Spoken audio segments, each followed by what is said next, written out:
Thinking about purchasing a home this year but don't know where to begin? In this video, I am going to guide you on the step-by-step process in finding the home that works for you and your budget. So what is going on in the Boise, Idaho market?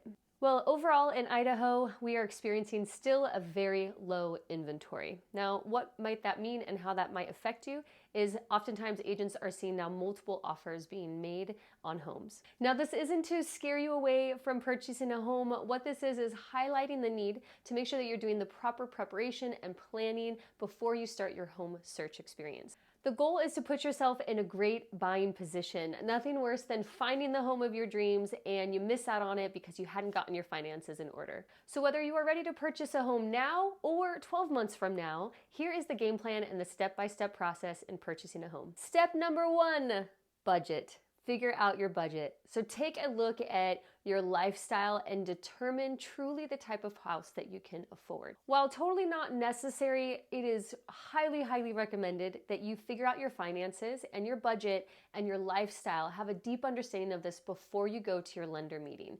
Because lenders, they're going to be looking at your debt to income ratio and they're ultimately going to be figuring out what's the highest loan amount that they can give you.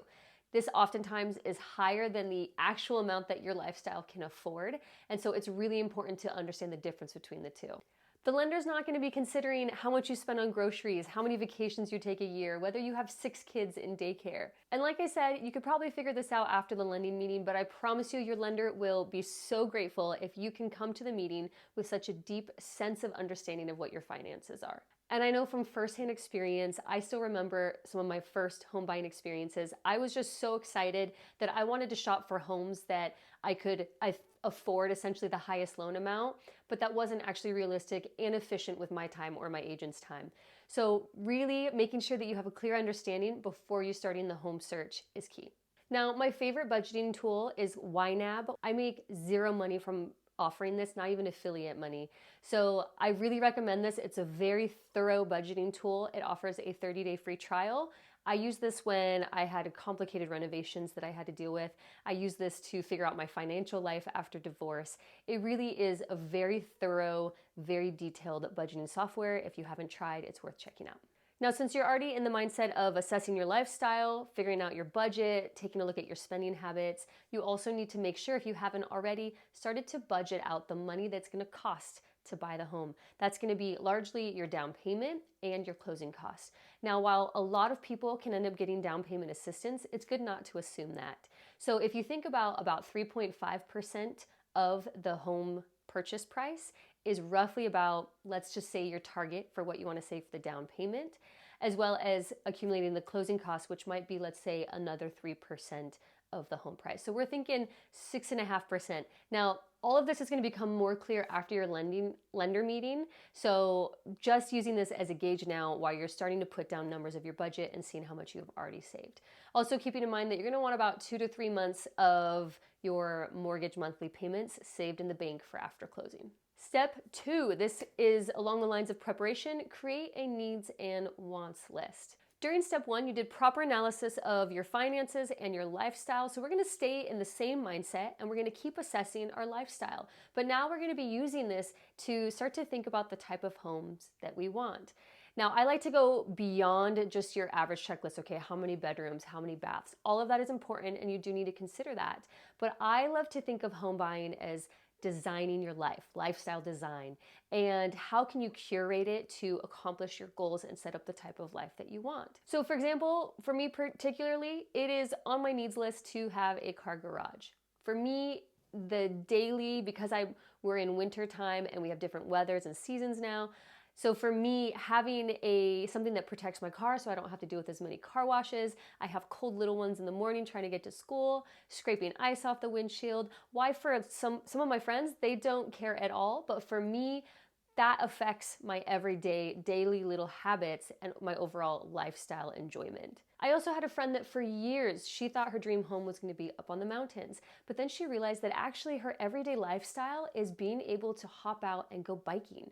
And being on that mountainside wasn't actually providing helping her in her lifestyle design. And so she was able to make some tweaks when she purchased the home.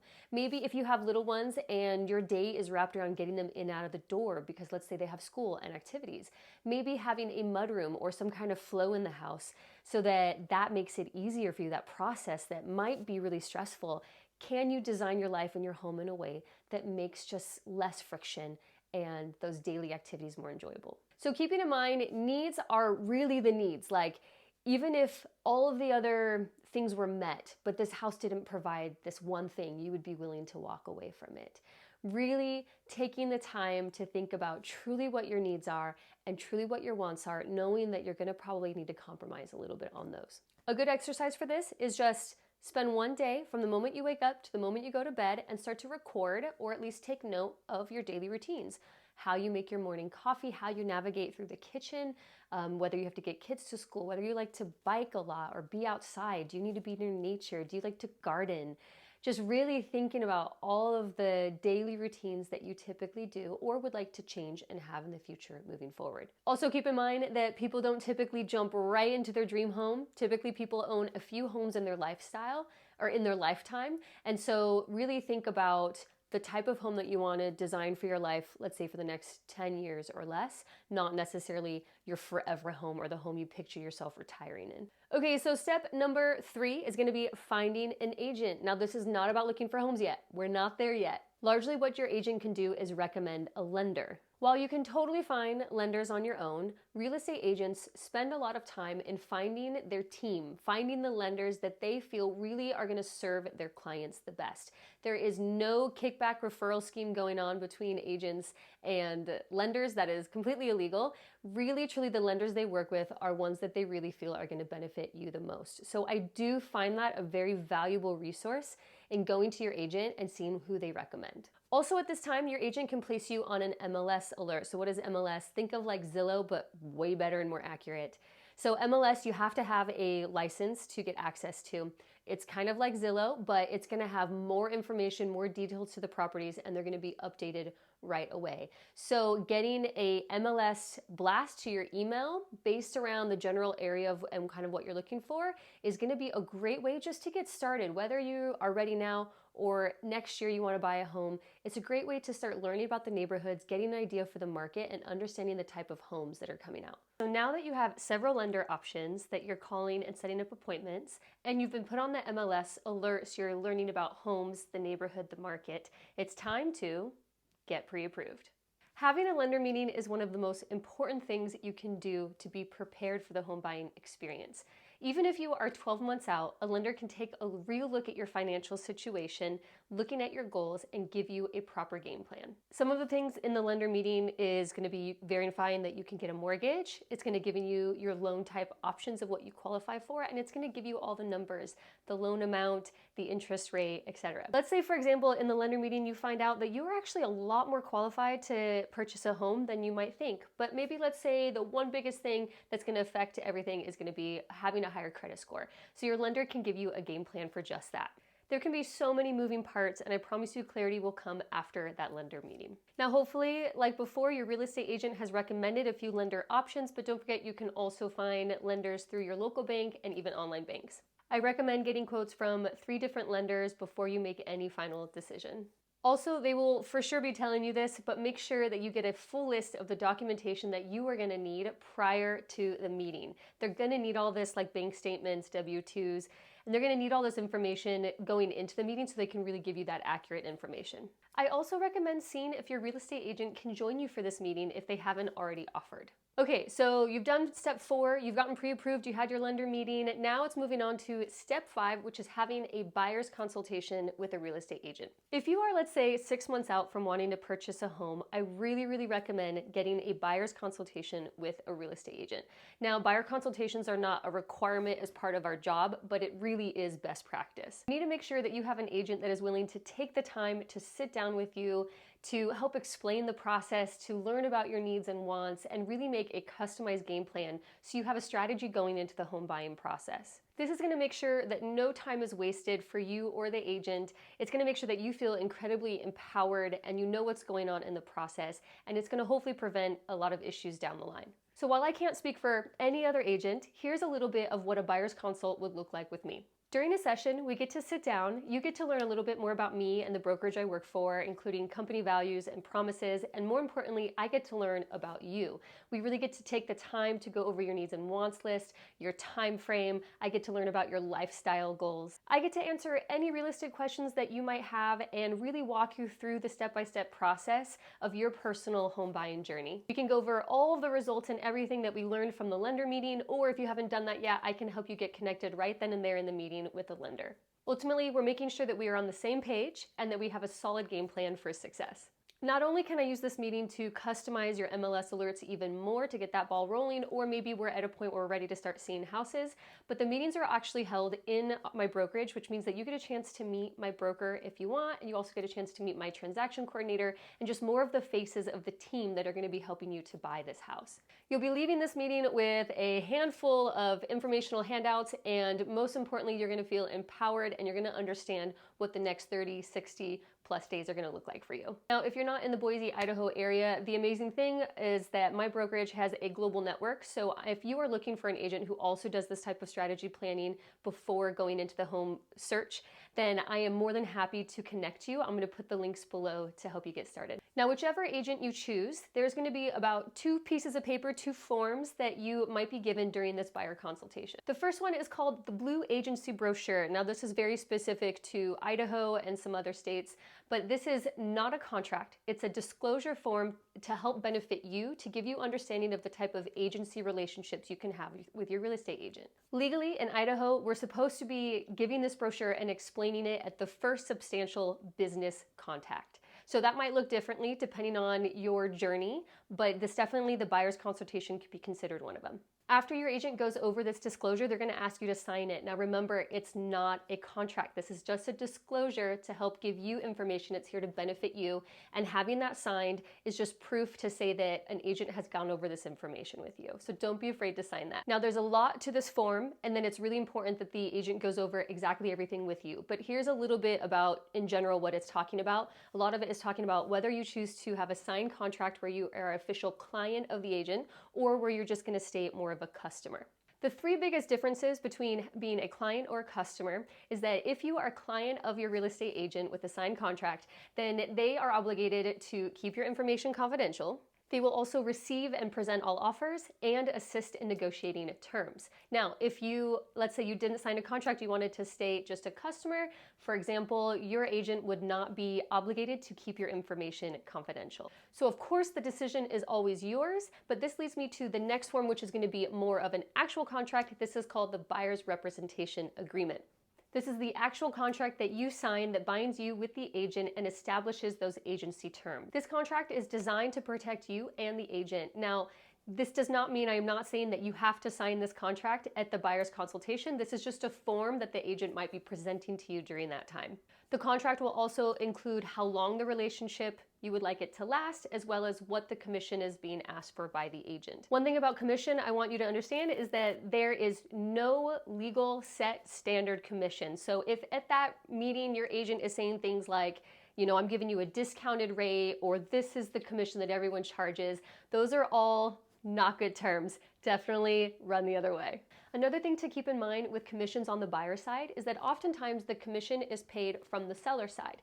So if I'm looking at MLS and there's a property listed for sale, there will be additional information that essentially says what the seller side is willing to pay commission-wise towards the buyer side. So while you would be signing a contract that says, you know, there's a certain amount of commission that as the buyer's agent I would be expecting to receive, oftentimes that's going to be covered by the seller side, but not always. So it's really important that you are in constant communication with your agent because every property can be different. Every property might have a different commission being offered, or it could be for sale by owner, and just you want to make sure that you're in that constant communication with your agent. All right, so what to look for in an agent? Something to keep in mind is that even though you are going to be primarily face-to-face with the real estate agent, there is an entire team that's involved in the process of helping you purchase your home. So in addition to interviewing and asking all your questions to the actual agent, I really recommend starting to ask questions that get to more of an understanding of the team that they work for. So at this point, you've already been through the pre-approval process, you've already been working with the lender, and you've probably already gotten a good feel of how they do business, how their communication is, etc. The second person to ask questions about is the brokerage. Who does your real estate agent work on behalf of? So something to keep in mind, and something I didn't know when I was buying my first home, is that you are actually doing legal business with the brokerage, and your real estate agent is working on behalf of the brokerage. Because of this relationship, the brokerage is who your agent is going to call with any questions or any help they might need. For me, I have personally chosen to invest a lot in the brokerage relationship that I have because they are top producing. They are some of the best in the nation. They have an open door policy in their office, and I know I can get any of my questions answered 24/7. Number 3 on the team is going to be your transaction coordinator. Now, not all agents are going to choose to work with one, but I really do highly recommend this. Transaction coordinator their sole purpose is to help make sure that all the communication between everyone is on point and all the deadlines are being hit. When you're under contract for those 30, 60 days, there are so many legal deadlines that need to be hit, and having a transaction coordinator that solely focuses on that is so important for making everything run so smoothly. And really, you want your agent there to be with you, to help see the homes, negotiate contracts. So having that third party that's going to help through the process just makes everything run so well. And the last is going to be the title company. Now, just like the lender, you can choose any title company that you want to, and your agent is probably going to have their preferred title company. And again, just like the lender, their relationship with the title company is specifically chosen because they feel like that's best going to benefit you. So seeing who your agent recommends or who they use as their normal title company, and then looking up that company and just seeing the reviews, seeing the reputation of that company. All right, so let's say that you found your agent and the team that you want to work for, and you've signed your buyer's rep agreement. The next step is to look for houses. Oh, this is the fun part. We get to search for houses. Now, if you and your agent are on the same page, you did your buyer's consultation, you've went over your needs and wants list, you have your game plan, and you've really done your strategy planning, then hopefully it's not going to take you very long to find the home of your dreams. And when you do find that one that's the perfect fit, it is time to present an offer. After your agent presents the offer, the seller side is going to be able to either accept it fully, reject it fully, or they're going to counter it with another offer. It's important that in today's market, 2024, especially in Idaho, that's important to not wait too long. If you know you want the house, go ahead and make that offer, because again, with the inventory being so low and having sometimes multiple offers on the same, it's really time is of the essence in this moment. All right, so let's say the contract was accepted and you are now ready to go into the next step, which is your due diligence period. Congratulations on being under contract. This whole process takes about 30 to 60 days. In this time period, like I mentioned before, there's going to be a lot of very specific due dates, but don't worry about this. This is when your agent kicks in, your transaction coordinator, the lender, they are all going to be in constant communication with you and making sure that you are very aware of all the deadlines that the forms and all the contracts need to be submitted. In general, just a couple things that are going to be happening during this time period is going to be your inspection, an appraisal, and you're going to be going through a verification process. You might have to provide more documentation. Inspections are typically around $400, $450, and it's due on the day of the inspection. The inspector goes through the whole house and they give you sort of a report card or an overall just idea of the overall health of the home. Now, one thing to really keep in mind, they are not legally obligated at all to this. So let's say you purchase your home, you find out later that there's mold problem, and you go back to your inspector, they're just going to say, I was just giving my opinion. I am not legally obligated to any of that.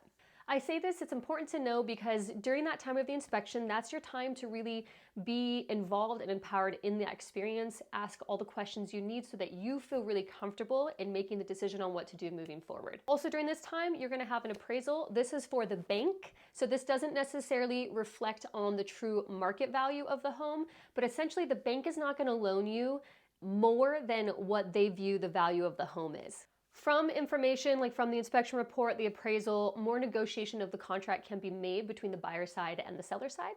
And lastly, like I said, you're going to be hearing a lot from your lender, possibly asking for more verification, more forms to make sure that you are truly clear to close. All right, this goes into step 8, which is going to be going up to closing day. Now, a few days prior to closing day, 2 things are going to happen. So 1, you're going to be able to go through your final walkthrough of the house. This is really important to make sure that nothing in that time frame negatively has happened to the property, like suddenly pipes burst. So really take your time, walk through the property, double check if there was any repairs that were negotiated. You can double check to see that the seller did that.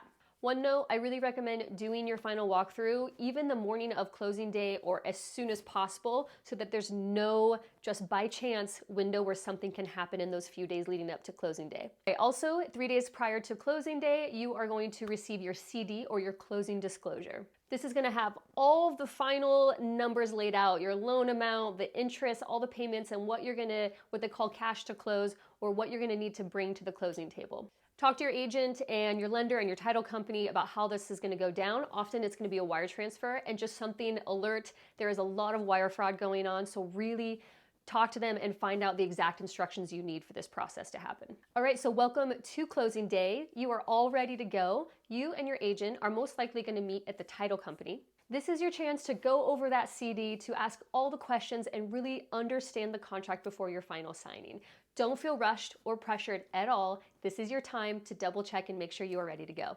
And from there, after the papers are signed, you get to coordinate when to pick up your keys. Congratulations, you have just purchased a home. Now, with the right team, you can get through all of these steps in a very short period of time. But that being said, if you want to feel the most empowered and the least pressured, I recommend giving yourself at least 3 months, preferably 6 months out, starting to plan especially your finances. In fact, it's never really too early to meet with your lender, have that meeting, create your game plan, and have an agent sending you out the MLS alert. So whether you are ready to rock or buying a home is still a someday idea, I would love to help you get started on just the next or the first step. I have a few links down below. One is I have a free download to a relocation guide and a buyer's guide. So this is really important if you're just thinking about buying a home and you want to start to learn more about the process. Again, I am more than happy to get you on that MLS alert so you can just start to see the homes in your area and what the market looks like. And if you're in the Idaho, Boise area, I have several lender options of people I truly trust